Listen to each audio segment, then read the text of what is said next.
Okay, before I dive full force into the practice problems, I want to cover a few terms first. I mentioned it a little bit in the lecture video, but I just want to be real thorough and make sure that we are all on the same page as we go through this math.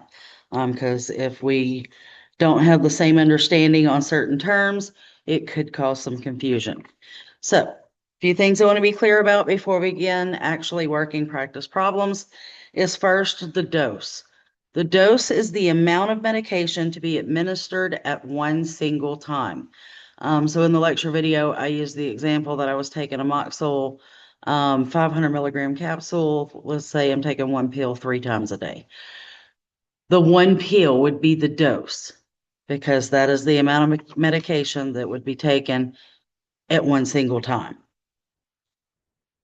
Next, we have the frequency. So going back to the amoxicillin 500 milligram capsule example, one pill 3 times a day, the frequency would be the 3 times a day.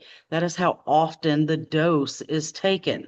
And again, the dose is just the amount of medication taken at one single time. Frequency is how often we take that dose. Then we have the duration. The duration is the total length of time or number of doses to be administered. Also, when it comes to pharmacy, you need to know that 1 month is generally considered to be 30 days. There are some exceptions to that, such as birth controls that come in a 28-day pack. There are some hormone replacement therapy medications that come in a 28-day pack, and some of your injectables or set up so that they calculate only to a 28-day supply as well. So just know that duration, um, if you're told to consider it for a month and you don't have any reference point, presume it's 30 days. And then the quantity is the amount of medication to be dispensed per a physician's legally prescribed order. I do have these definitions in print for you with this same post, just in case, right, you need them in front of your eyeballs. I also listed some formulas for you, which we'll get into as I get ready to do these practice problems. So in that same post, there are formulas that will be listed for you for doses in a prescription, quantity to dispense, amount of active ingredient in a prescription, and how to calculate day supply. So I've provided you the formulas with all of those. Along with those formulas, I also provided you an example of how each one should be used. All right, so let me get set up and fixed up so we can actually begin looking at some of these practice problems. Okay, so here's our question. How many 1 teaspoon doses are in a 4 fluid ounce bottle of fluoxetine liquid solution that contains 20 milligrams of active ingredient for every 5 milliliters? So let's look at the information that we actually need in this to work our problem. We're being asked how many 1 teaspoon doses are in a 4 fluid ounce bottle. I don't really need the strength to work this equation. It's, I don't want to say it's unnecessary information because it is the strength of your product, but it's unnecessary for this calculation. So the first thing we need to look at is we're being asked how many 1 teaspoon doses are in a 4 fluid ounce, right? These units of measure currently do not match. So we can't immediately put this into an equation that we can work. First thing we have to do is make our units of measure match.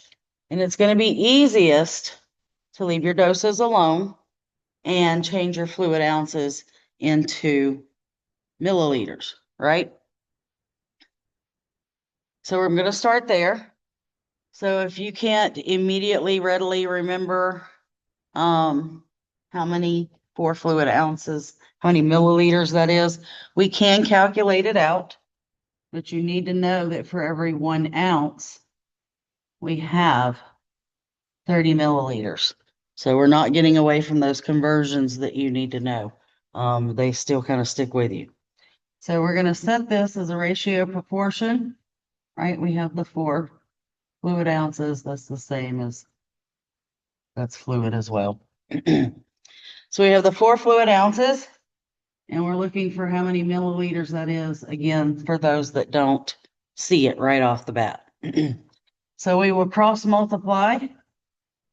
30 times 4 in this case is going to give us 120.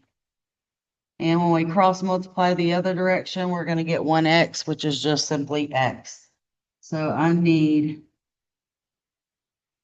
or the 4 fluid ounces is going to equal 120 milliliters. Likewise, let's go ahead, because this is now in milliliters, let's go ahead and make that teaspoon in milliliters. So you can work it the same way.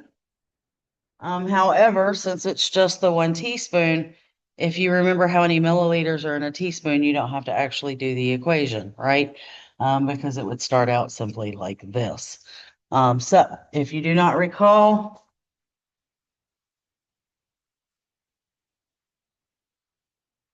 one teaspoon equals 5 milliliters.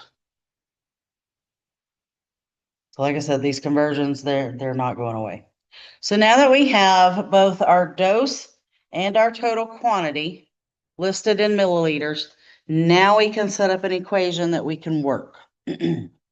So we know that 1 dose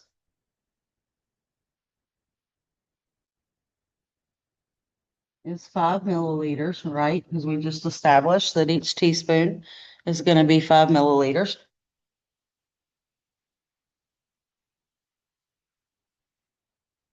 Sorry, trying to move where we can see a little better. There we go. And we're going to set this equal to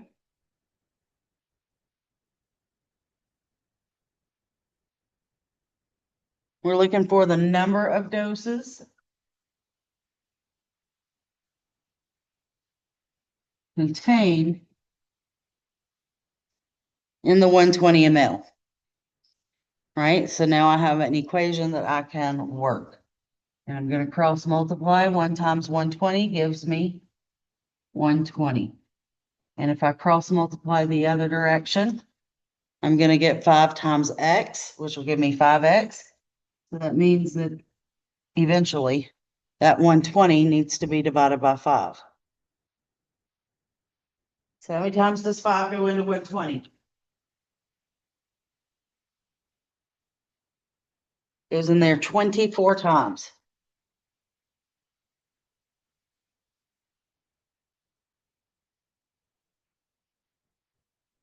So there are 24 doses, and I apologize, that ran out of frame. So we have 24 doses contained within the 4 fluid ounces.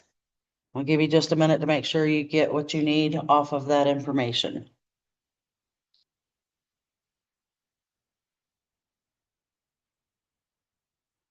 All right, let me set up for the next equation. Okay, for the next example, let's say, and we are still focused on the number of doses. So this one, we have a prescription for ibuprofen, 400 milligram tablets. The directions read 1 to 2, POQ6H, PRN pain, and we are dispensing a total of 120. The question is, how many doses are provided in the prescription shown? So, what is the dose on this prescription, right? How much medication are they taking at one single time? 1 to 2. So which number are we going to use? The 1 or the 2 for our dose? We will always use on the dose the higher number because the doctor is allowing that patient to take up to 2 pills per dose. So we are going to calculate this as if they are taking 2 pills for each and every dose. So in this case, 1 dose is going to be 2 tabs. We're looking for how many doses are available in the 120 tablets, right?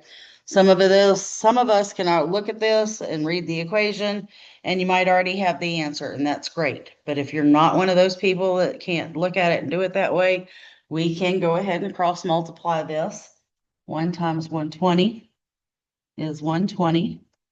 And when we cross multiply the other direction, we are going to get 2x, which means that we are eventually going to have to divide this 120 by 2. 120 divided by 2 is 60. So there are 60 doses available in this prescription. And we're just looking at the number of doses.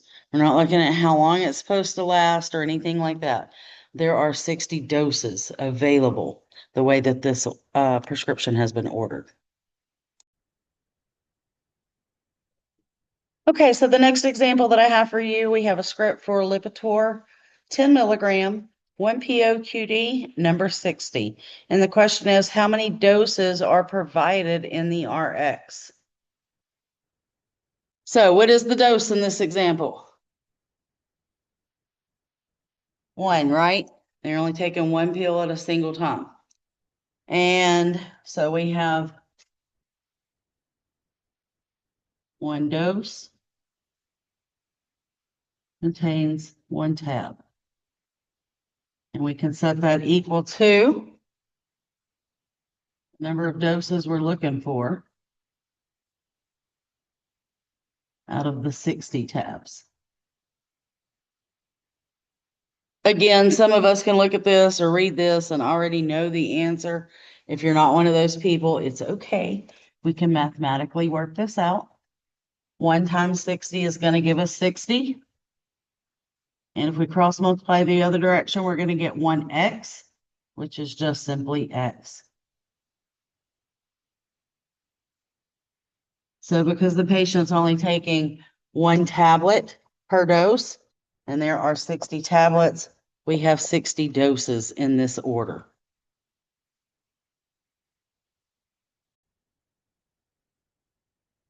Okay, here's a liquid example for calculating number of doses. So here we have a prescription label that is azithromycin 200 milligrams per 5 ml. And it says on the label that this contains 30 milliliters when it is mixed. The question is, how many 1 teaspoon doses are available in this package? So, how many milliliters are in 1 teaspoon?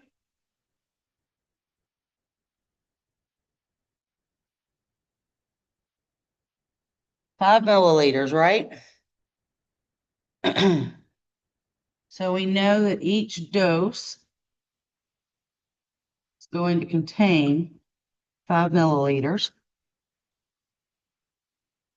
And we are looking for how many doses are available in the package, which contains 30 milliliters when it is mixed. So again, some people might already see the answer, but if not, cross multiply. 1 times 30 is 30. And if we cross multiply the other direction, we are going to get 5x, which means this 30 needs to be divided by 5. Sorry, let me keep you in frame.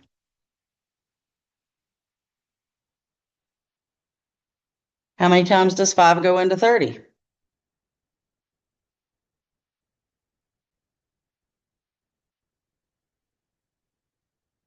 6 times. So we have 6 doses available. So that's how it works with a liquid as well. I hope this video has helped you with calculating the quantity of doses available.